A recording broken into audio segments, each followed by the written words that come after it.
इमरान खान दिसंबर 2022 की एक सुबह अपने जमान पार्क वाले घर में टांग पर टांग चढ़ाकर बैठे थे। उनके घर के बाहर कारकुनों, पुलिस और रेंजर्स का सख्त पहरा था।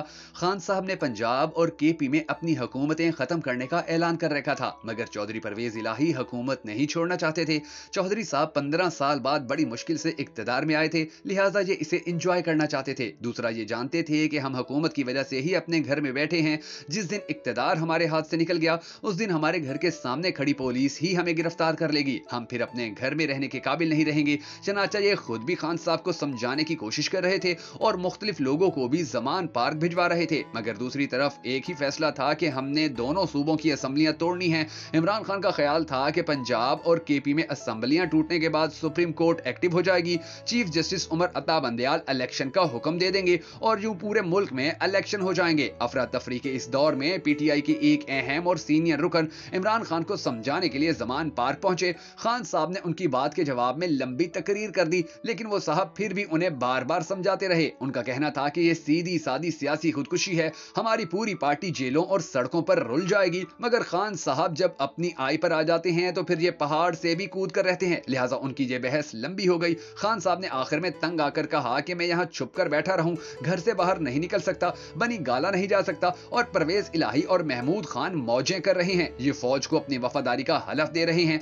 मैं अपनी कास्ट पर उन्हें मजे क्यों करने दूं। इस दलील के बाद डायलॉग खत्म हो गया। ये बुनियादी तौर पर खान साहब का माइंडसेट था। खान साहब अपनी कास्ट पर किसी शख्स को मौजे नहीं करने देते। इसमें कोई शक नहीं कि यह शख्स कुदरत से कोई स्पेशल मुकद्दर लिखवा कर आया है। यह बंदा 50 साल से लाइमलाइट में है। इस आधी सदी में इस बंदे ने क्या क्या नहीं किया। ये इतना बहादुर है कि जब जनरल बाजवा ने इसे धमकी दी कि मेरे पास तुम्हारी वीडियोस हैं, तो ये खुद कौम और कैमरे के सामने आकर कहता है मैं प्ले बॉय था। जिसके बाद जनरल बाजवा और मरियम बीबी समेत उन तमाम लोगों को चुप लग गई कि जो इसकी गंदी ऑडियो या वीडियो की बात करना चाहते थे।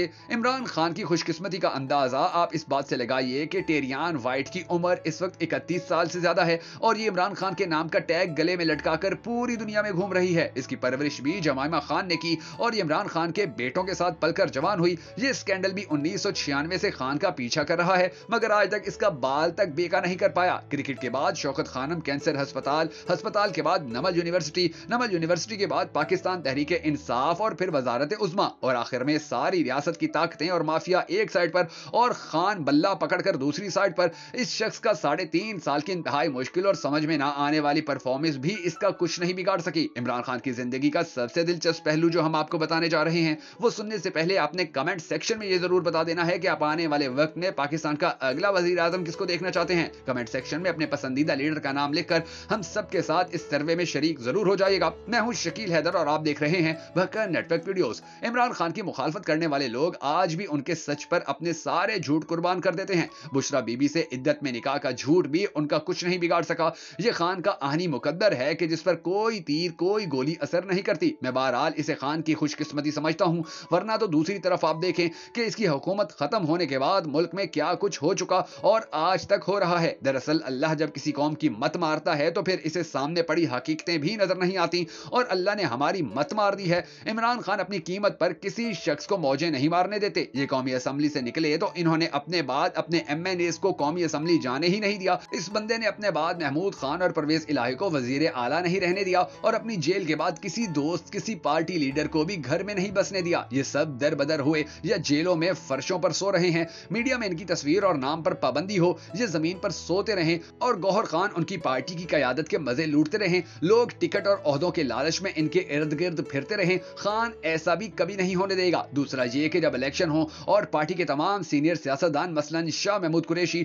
चौधरी परवेज इलाही, डॉक्टर यास्मीन राशिद, आजिम सवाती और मुराद सईद इलेक्शन ना लड़ सकें और पीटीआई की तरफ से नौजवान वकील जीतकर असेंबलियों में बैठे हों और एस्टेब्लिशमेंट के साथ मिलकर खान साहब का मजीद बेड़ा गर्क कर रहे हों, खान ये काम भी नहीं होने देगा। अगर कौम वाकई पीटीआई के खंभों को वोट दे दें और गौहर खान की कयादत में पीटीआई सिंगल लार्जेस्ट पार्टी बन जाए या 2/3 अक्सरियत हासिल कर ले, जबकि खान साहब जेलों में पड़े रहें, ये साइफर केस में उम्र कैद भुगत रहे हों या इद्दत में निकाह के जुर्म में इस्लामी तागीरात का सामना कर रहे हों और नौजवान वकला और गौहर खान एस्टेब्लिशमेंट के साथ मिलकर हुकूमत चला रहे हों, ये लोग एक पेज पर हों, क्या इमरान खान को ये सूट करेगा? हरगिज नहीं। ये सिर्फ इमरान खान का शो है और पार्टी इमरान खान की है। जिद्दोजहद भी खान की और मार भी खान खा रहा है, लिहाजा ये किसी कीमत पर किसी दूसरे को अपनी कास्ट पर मजे नहीं करने ہونے دے گا۔ خان یہ بھی جانتا ہے کہ 2007 کی عدلیہ بحالی تحریک کے بعد ریاست نے فیصلہ کیا تھا کہ ہم آئندہ ججز اور وکلا کو نہیں چھیڑیں گے، اور ریاست ابھی تک اپنے اس فیصلے پر قائم ہے۔ جنرل فیض حمید نے جسٹس قاضی فائز عیسیٰ کے خلاف ریفرنس بنوایا، لیکن قاضی صاحب اپنے گھر میں رہے اور یہ روزانہ پیدل گھر سے دفتر آتے جاتے تھے۔ کسی نے انہیں گرفتار کرنے یا نقصان پہنچانے کی کوشش نہیں کی۔ جسٹس عمر ادا بندیال نے بھی اسٹیبلشمنٹ کو زچ کر دیا تھا، لیکن ان کے خلاف بھی آڈیو لیک سے زیادہ کوئی کارروائی نہیں ہوئی، اور یہ بھی اب ریٹائرمنٹ کے بعد اپنے گھر میں بیٹھے ہیں۔ خان صاحب نے بھی پچھلے 1.5 سال سے وکلا کو اپنا اوپننگ بیسٹ مین بنا رکھا ہے، جو کہ آج بھی انتہائی مضبوط ثابت ہو رہے ہیں، یہاں تک کہ 9 اور 10 مئی کے واقعات میں بھی وکیل گرفتار نہیں ہوئے۔ خان صاحب ریاست کی اس کمزوری سے واقف ہیں، چنانچہ یہ اپنی پارٹی وکلا کے حوالے کر کے صورتحال کو انجوائے کر رہے ہیں، مگر اس کے باوجود سوال یہ ہے کہ یہ وکلا کو اسمبلیوں تک جانے کی اجازت دیں گے؟ کیا یہ انہیں حکومت بنانے اور چلانے کا موقع دیں گے؟ جی نہیں، بلکہ ہرگز نہیں۔ ہم جس عمران خان کو جانتے ہیں وہ یہ نہیں ہونے دے گا۔ لہٰذا اس صورتحال میں صرف ایک شخص ہے جسے فروری 2024 میں الیکشن سوٹ نہیں کرتے، مگر یہ پھر بھی صاف شفاف الیکشن کروانے کا مطالبہ کر کے سب کو رلا رہا ہے۔ حالانکہ عمران خان کبھی نہیں چاہے گا کہ میں جیل میں سڑتا رہوں اور دوسرے کھلاڑی میچ کو انجوائے کرتے رہیں۔ خان کا کہنا ہے کہ میں دل سے سمجھتا ہوں کہ الیکشن ہر صورت ہونے چاہیے اور 8 فروری کو ہی ہونے چاہیے، کیونکہ ملک الیکشن کے بغیر کبھی آگے نہیں بڑھ سکے گا۔